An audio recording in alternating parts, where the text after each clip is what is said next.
We gave out a pamphlet last week, which is Halacha.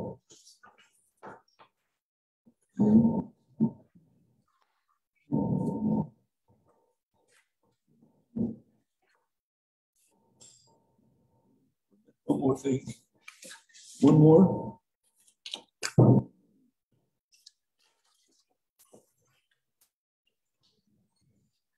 Okay, so last week we started this booklet. That's the booklet that says Halacha. Last week we started this and we identified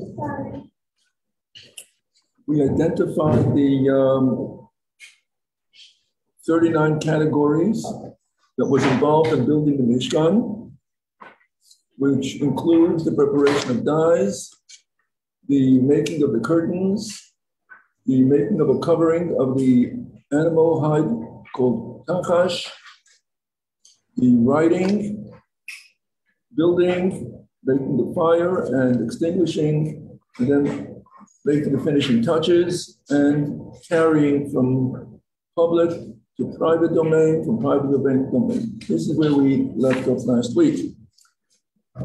Now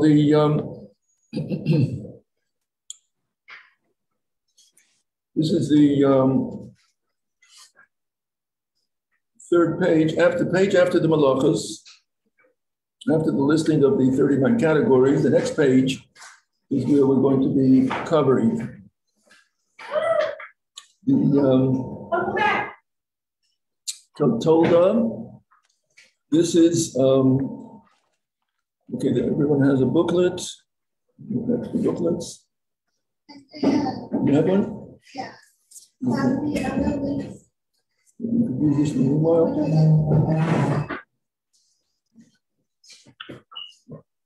I gave this out last week. I gave it out last week. Okay.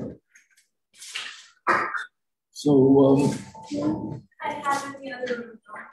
so the Tolda is something that, so when we're going to be listing the malachas, we're only going to be listing the categories, but the categories themselves also have subcategories. So the Av is the principal malacha, and then the subcategory is called the Tolda, which means an offspring. So plurally it would be Avos and Toldos. So let's take it, both of them are Torah prohibitions. Both of them are Torah prohibitions. And we give the example that's given here. We have the principal malacha is choresh, which is plowing. Plowing means preparing the ground, softening the ground to be able to put seeds in the ground. That is the idea of this malacha of choresh. Anything that is included in preparing the ground is a Torah prohibition. But we're not going to list every one. We're only going to list one, which is choresh. The actual plowing, softening the ground to be able to put a seed in. And then anything that is going to prepare the ground for planting is a Torah prohibition, but it's a tolda, it's an offspring. So for instance, if you're going to pull out the weeds in order that you should be able to plant, so that's included in choresh. If you're going to level the ground, that's going to be included in choresh. If you're going to take away rocks that are preventing you from planting, that is choresh. So even though the malacha is plowing, anything that prepares the ground is included in this Torah prohibition. So an Av and a Tolda are both Torah prohibitions. So that would be number one, which makes it a Tolda, would be something that has the same results. Another type of Tolda, which is a Torah prohibition, which is grinding, techina. Grinding is separating something into many particles. Cutting a vegetable very fine would be included. And even though it is not the same as tchina, which is grinding. Grinding is taking wheat kernels and crushing them until they become fine like flour. That is the malacha. Is that why tchina is called tchina? It's ground sesame. So it is not, you're not allowed to grind the sesame because that would go into the category of grinding. So even though we're cutting up vegetables fine, that's not the same consistency as grinding. However, it goes into the same category. Another, so this would, all of these are Torah prohibitions. Another example would be you have putting a seed in the ground. Why are you putting the seed in the ground? In order for it to grow. So making anything, that is the malacha of zoreya, planting. Anything that helps growth is included in this malacha Torah prohibition, and that would include watering the plants. Why are you watering them? In order for them to grow. Fertilizing, in order for them to grow. Anything that you do in order for them to grow, that would be included in this category. So we're only going to mention one, which is putting a seed in the ground, zoreya, but anything that promotes growth is going to be a Torah prohibition. So these are all Torah prohibitions. Now, Torah tells us that Ushmatem es mishmati, you should safeguard that which I placed in your charge. This is an obligation of the Sanhedrin, of the rabbinical authority, to make sure that they will not come to transgress, go against a Torah commandment. So this is something we have in Pirkei Avos. It says, Asu sayag la Torah. Make a fence around the Torah that try to make enactments, try to make laws that are going to help you, that you should not transgress a Torah prohibition. So, the Torah made the rabbinic sages in charge of this safeguard. So we're making safeguards in order not to transgress. Example would be that you, in order not to fall off the roof, people are going to be using the roof, you make a guardrail around the roof, so when you come to the edge of the roof, you just won't fall over. Same thing is also, we make safeguards to begin with, so you'll not come to go against the Torah prohibition. So let's see some of the examples why this took place. So, number one, there are certain things that are permissible from Torah perspective.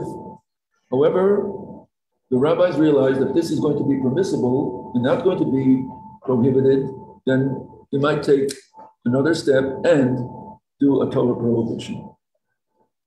So let's, number one would be, it could become confused with a malacha. So from a Torah perspective, let's take one malacha, and that is disha, which would include squeezing grapes and olives for their juice. From grapes we make wine, from olives we make oil. So we have wine and olive oil.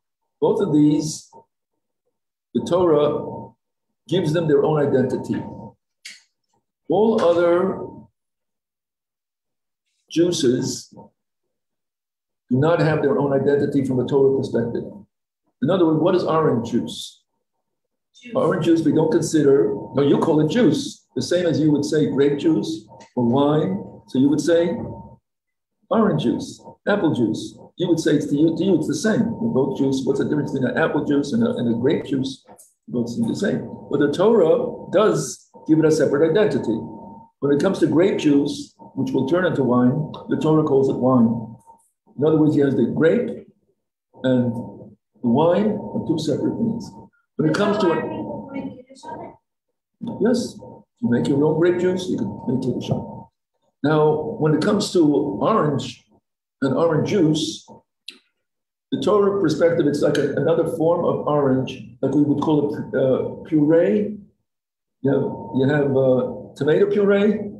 What is tomato puree? It's another form of tomato. It's just made very fine. But we don't say it's tomato juice. We say it's tomato puree. Same thing from the Torah perspective. Orange puree.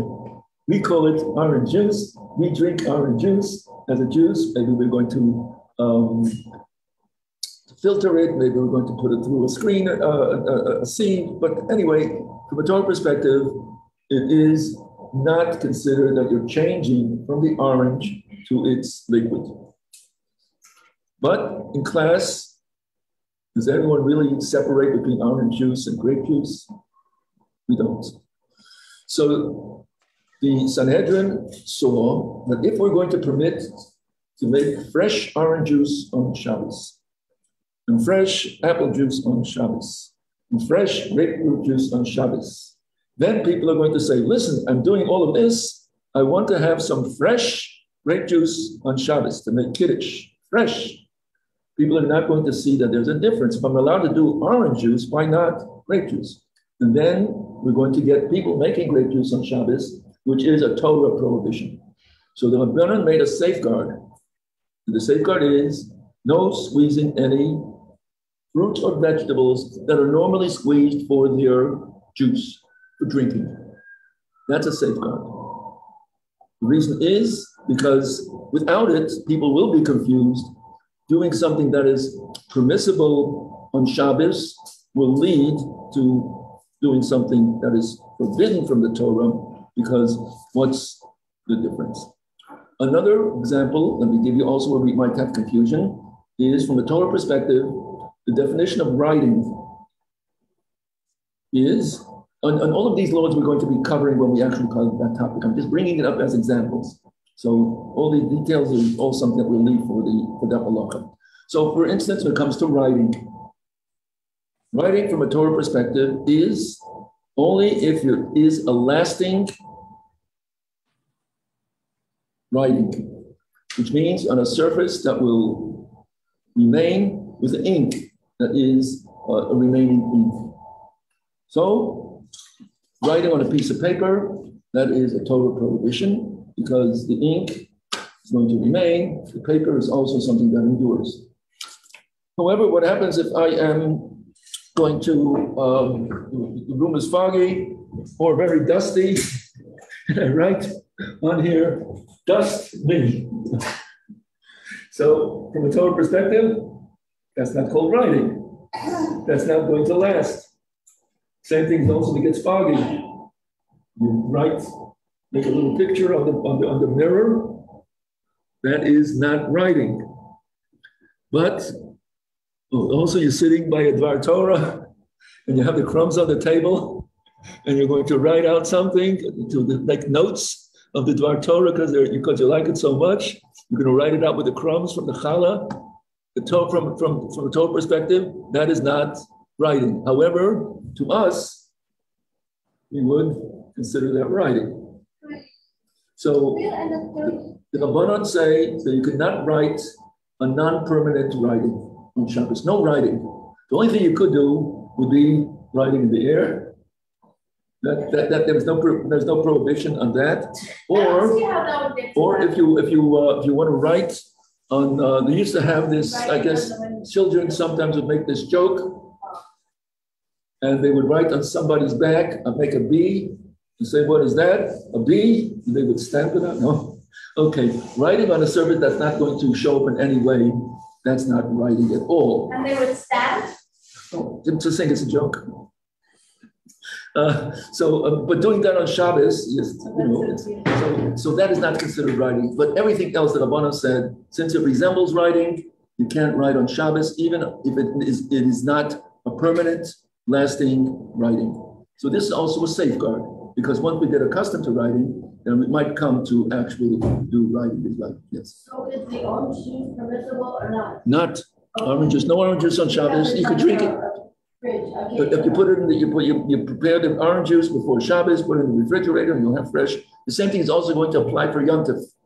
No squeezing, even though for Yontif you are permitted to cook, but making juice on Yontif is not permissible. Yes. What about, I see like people that squeeze the lemon? Okay, so then we're going to learn about that. That since it is, so I'll tell you now, even though we leave it for our actual topic, however, it is rabbinic. And therefore the Rabbanan said that if you treat it as a food and not as a juice for drinking, then it is permissible because from a Torah perspective, it is not considered that you're squeezing the lemon. So since when you're going to be squeezing the lemon into the salad, what is it? It's a food. It's a part of your salad. You're not going to be drinking the lemon from the salad. You're going to eat it together. The salad, but you can't put orange and lemon into water. Not into water, no. And when you're putting the lemon into the salad, you could not first squeeze it in a cup and then pour it. It has to go directly into the salad itself. So it's from the orange as a food into the salad as a food. The same thing you're also allowed to, if you want to have it on fish, on salmon. You drink the juice from the salad after? It's a part of the salad, and you want to drink salad. So the same thing is also if you want to squeeze your lemon on fish. Some people like it on salmon. So here it is not to drink, but rather to flavor the salmon, and therefore you're using it as a part of a food, not as a drink. How can you put lemon into a hot tea? So what you cannot. What you have to do is you squeeze lemon juice before Shabbos, and then you're going to use it, or you have the bottled lemon juice. So, yes, but the lemon juice itself is fine, but not to squeeze it on Shabbos. So if you have it before Shabbos, then it's not an issue. So here we have the examples of where it's so similar, the action is so similar, we might confuse it and say if you're allowed to do this, you're allowed to do the Torah prohibition as well. So that's one reason why the safeguard. Another safeguard is because if you're going to do number one, it might lead you to do a halacha on Shabbos. For instance, if a person were to climb a tree on Shabbos, and there would be nice fruit on this tree, they might forget it's Shabbos and take fruit.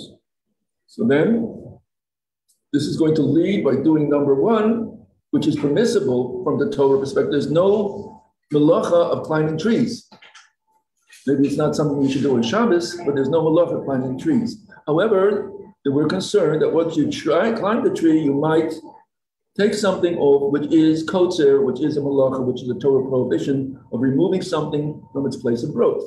So therefore, the rule is, with the Rabbanic enactment is, no climbing trees on Shabbos, because it might lead you to tearing off something that is growing. So the reason why you're not allowed to is because if you're going to do number one, you might do number two. Another example would be doing business on Shabbos. Doing business on Shabbos itself is not in the Shabbos spirit, so that's another reason why you shouldn't do business. But another reason why you can't do business on Shabbos, when you do business, you write a contract. Writing is a Torah prohibition. If you're going to start doing business, you might start writing.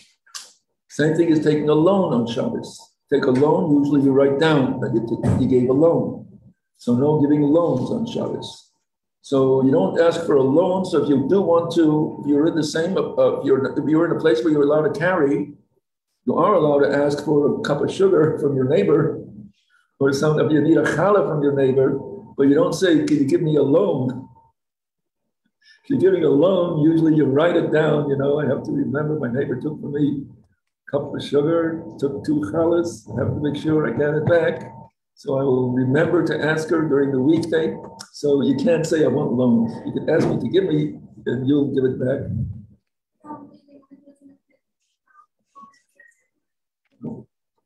So here we have another reason why we make the safeguards in order to prevent from doing a malacha.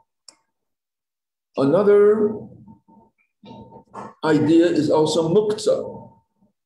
Muktzah means not handling something that you're not allowed to use on Shabbos.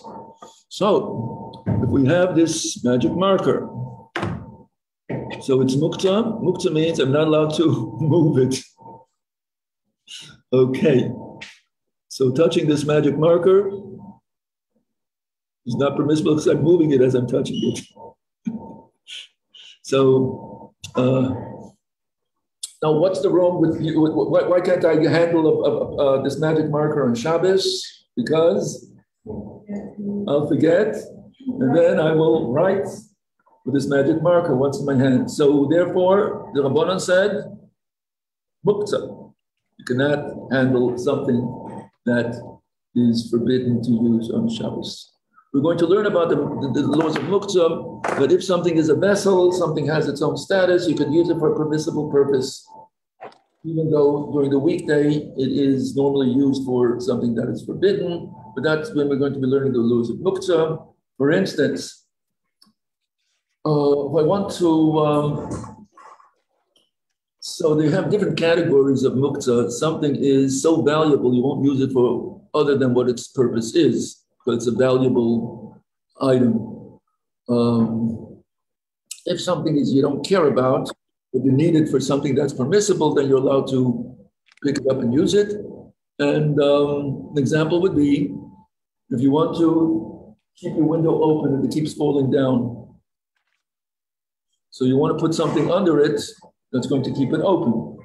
So if it's not a valuable muktzah item, then depending on what it is, you would be permitted to take it and put it under the window so it doesn't fall down. Example would be a hammer. A hammer is used for building. A hammer is muktzah, because once you pick up the hammer, you might start fixing things.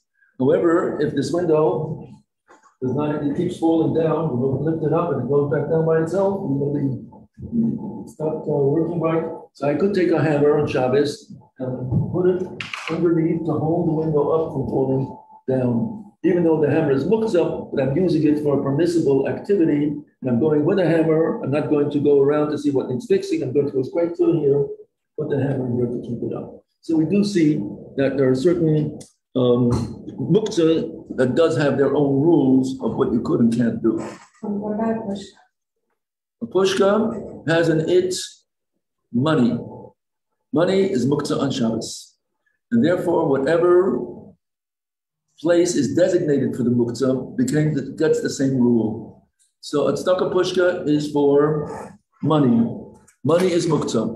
So then anything that's going to be housing the money becomes muktzah as well. So therefore, this pushka becomes muktzah on Shabbos because there is money in it. So could you use it? I cannot use the pushka because money has its own identity as being something that is not a vessel. It's only a vessel that you could use. A hammer is called a vessel, but money has no identity as using other than money. So therefore, no, but the pushka itself becomes the same status as the money itself. So let's say a rock. A rock is muktzah, it's not considered a vessel, and therefore a rock cannot be used to prop this up because it's a category of muktzah such that you cannot use it at all. Okay, we'll go to that. We're not learning muktzah now. We're going to go to so now we have the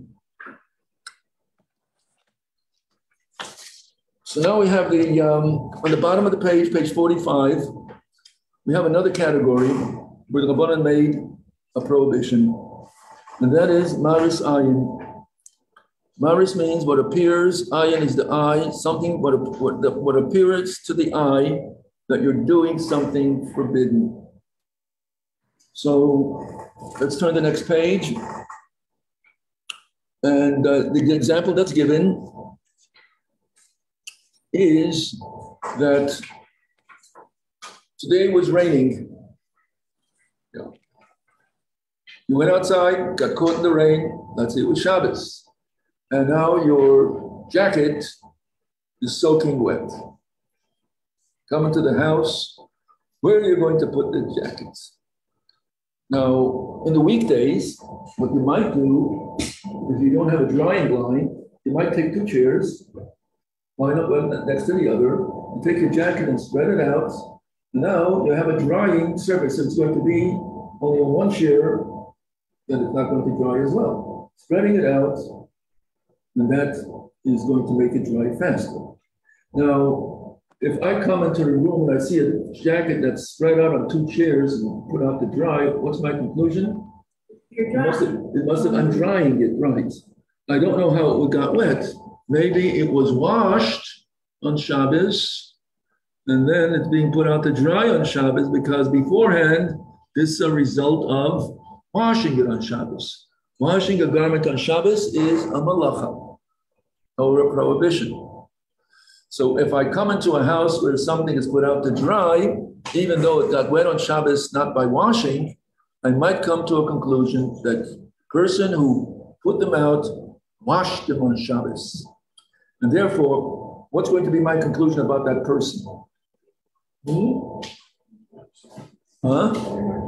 So they're not keeping Shabbos. Or if you go into a Chabad house and you see your Rebbetzin doing it, so then you might think that you're allowed to wash on Shabbos. It's one of two things. Either your Rebbetzin forgot, or she's teaching you that you're allowed to do it. Whatever case it is, you're going to come to a wrong conclusion. You might come to a conclusion that you're allowed to wash, or the person who washed washed something on Shabbos, either they transgressed or they're allowed to do it. This Malas Ayin, not to do something that is suspicious, but people might come to a wrong conclusion, is a Torah commandment.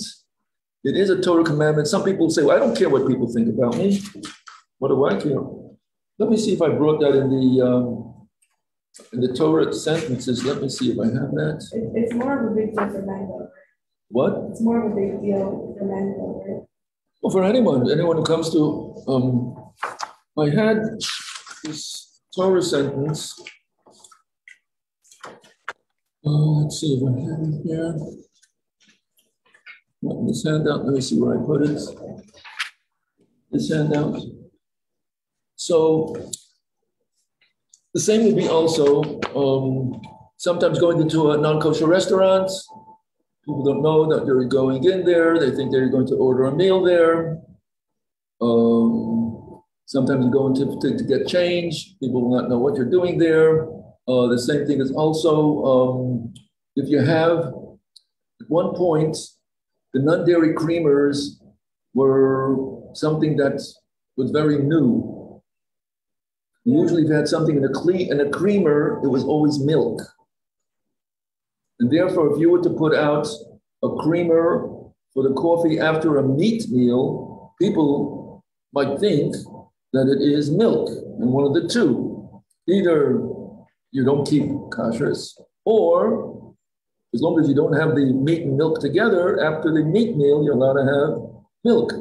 So at one point, the rule was, if you're serving that, you have to keep it in its container where it says non-dairy creamer. I don't know what is now. The same thing was also with non-dairy ice cream. At one point, all ice cream was dairy. Then they came out with a non-dairy ice cream, the tofuti ice cream, all the different ice creams. So that became, so when that first came out, and if they were serving it at a chasana or anything of that sort, the rule was you must have the container on the table so people will know that this is non-dairy if you're serving it with a meat meal.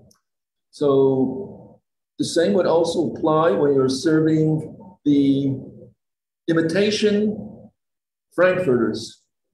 People usually say frankfurters are meat. If you're making the tofu parav, or something, the same thing is also, you would have to put the container out, that the packaging, the people should know that it is imitation. So this is all Maris Ayin. This is all has to do with what people will come to a wrong conclusion. The Torah tells us that you have to be innocent in the eyes of God and man. That's a Torah commandment. So Maris Ayin is not something that we could choose. I don't care, do care, don't care. The Torah tells us yes to care. People should not come to the wrong conclusion about you. And the Torah in particular, does anyone know the situation that the Torah speaks about in particular? So let me give you some background. I actually had a Torah sentence. I had it in, I don't know if I put it together with these handouts. I did have it in one of the handouts. Okay, anyway, so I'll give you the background. Background is the Jewish people have come to, after 40 years in the desert, they're coming on the border of Eretz Yisrael.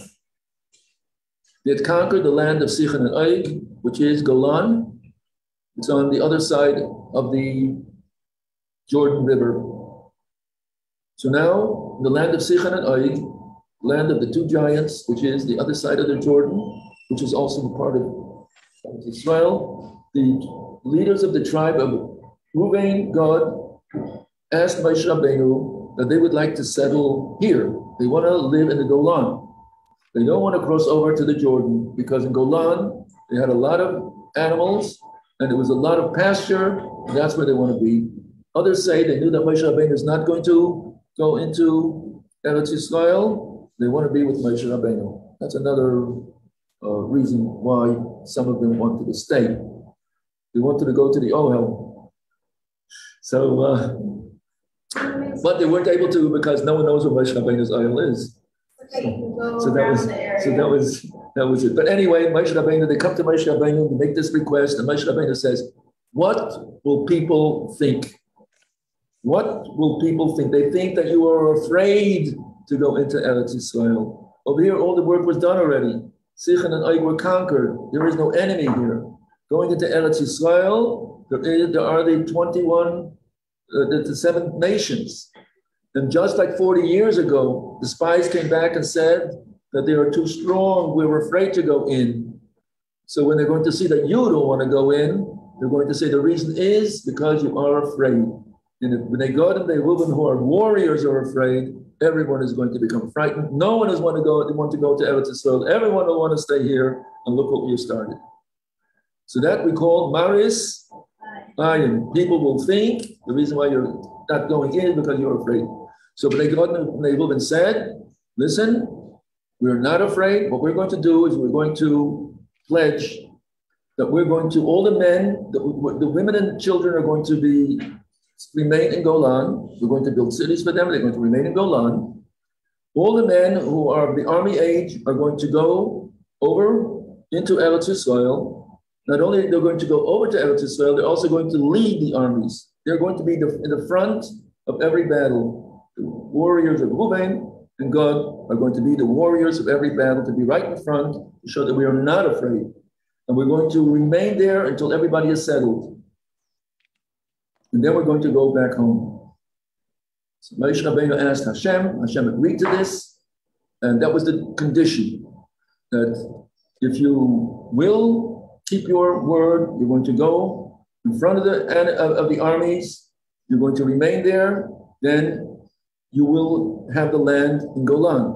And if not, Golan is not given to you exclusively, it'll be divided with everyone else, and you'll be like everyone else. So if you will do that, yisem nekiyim, you will be innocent. The Einei Lakim Ba'adam, in the eyes of Hashem and in the eyes of man, you will fulfill your. So they stayed there 14 years until they were able to go live in Golan. So they kept their word. But Hashem said, only if you'll do it, then you will be innocent in the eyes of God and man. So here we see that Maris Ayin is something that the Torah was concerned about. Rabbanan were concerned about, and they also made a safeguard about that. It's not leave to us. So we have the different reasons why the Rabbanan made the safeguards. Number one was because it might be confusion. You won't understand between juice, grape juice, orange juice, tomato juice. People will not understand the difference. Number two, it might lead to a malacha. Handling muktzah might lead you to do whatever is muktzah. If you do number one, climb a tree, you might pick what is on the tree. That's a second reason. And then we have the not doing something that might make suspicious that you did something wrong. Now we have a third at the bottom of the page on preserving the sanctity of Shabbos. Now, the Rabbanan also wanted to give a person an opportunity that they should not be distracted and keep Shabbos in the right spirit. So there are the different rabbinic prohibitions. Doing an activity on Shabbos that is not needed for Shabbos, but it is for the weekday to make things easier for the weekday. So for instance, are you allowed to wash your dishes on Shabbos?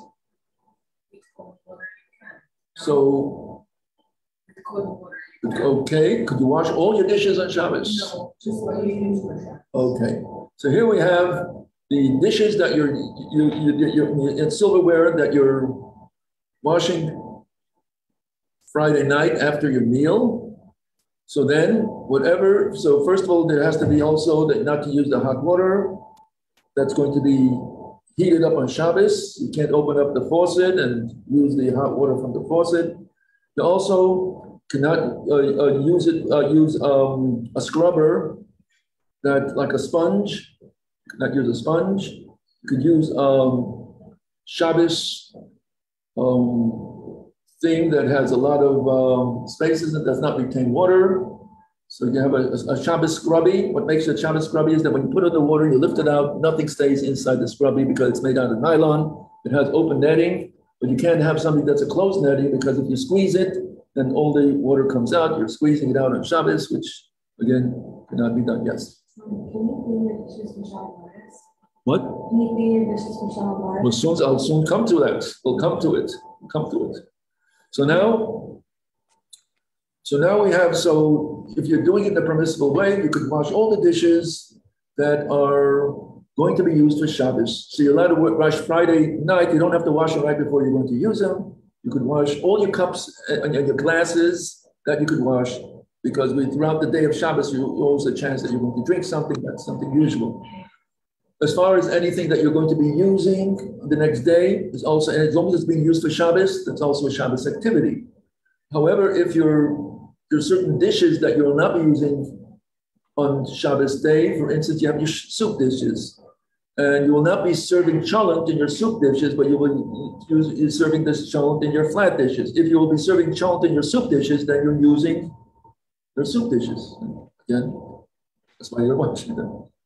So whatever you know for sure you're not going to be washing, but using that you don't wash on Shabbos. Same thing is also when you have lunch, whatever you'll be using for during the day or for dessert or whatever it may be, then you're allowed to wash them. If you're not going to be using it for the rest of the day, then don't wash them. Now, we have a question about Shalom Bayis. So we have some solutions. What's the Shalom Bayis issue? People who are very sensitive about unwashed dishes, they can't sleep and they can't go to sleep at night because there's an unwashed dish somewhere. Oh, it's not going to be used. So what am I going to do? It's going to be all overnight, all night. It's dishes are just going to sit there. It's going to fester. There might be some bugs. Oh, I can't sleep. Now this person can't sleep all Shabbos, Friday night because that one dish that wasn't washed. So how do we solve this problem? You tell me. How do we solve this? Huh? No. Before we get that, number one, we could use plastic. We throw it away, don't be anything to wash. Number two.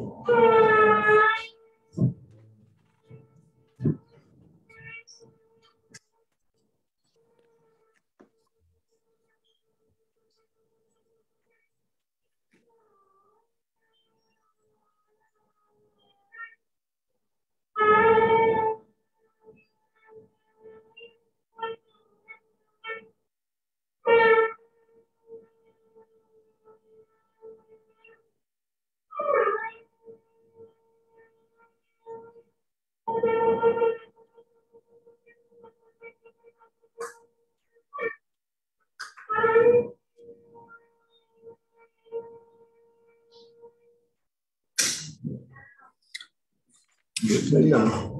So do we have any solutions? What we do with these dishes? But I did come to the second one. The first one was you. Huh? Okay, so now it's follows. So it follows as follows. If it is in the summer, if it is in the summer, and you are concerned about. Yes. Yes. If it is in the summer and you are concerned about mosquitoes and all kinds of things, then you're allowed to put them in what's it called? In a bowl, let them in a container. Yeah, put them into the water. You could and let them soak there. You could do that. If you want to, you could also, if you have your dishwasher, you just put them in the dishwasher as a cover. What? Well, only clothes. Dishes, something that doesn't absorb, so then that would not go into the category. What we're speaking about right now, because there are bugs, because there are all kind of things that we're concerned about. We don't want to attract all these things, so then that would be for Shabbos. So you shouldn't have a bug-filled house on Shabbos. So you just take a pan. Can you put salt in the pan? You could put. That becomes questionable if you're doing it because you again. What's your reasoning behind it? That's questionable. What if somebody's really going to be upset and resistant? I'm saying put him in a pan. What if there's something that not be happy with? Well, Rabbi, is putting that salt on the again, what? Table for white not have a mustache. So we have to figure out how we do it the best way. No, I'm saying because isn't there that thing that I'm trying to stay after the meal? If it's going to cause us mustache, you got to You're allowed to clear the table even though you won't need to use it. Oh, if it bothers you for Shabbos, then it's a Shabbos activity. So if it bothers you on Shabbos, would they be allowed to in a permissible way to wash dishes? Well, we'd have to do it the best, with the least. With no hot water and whatever, but.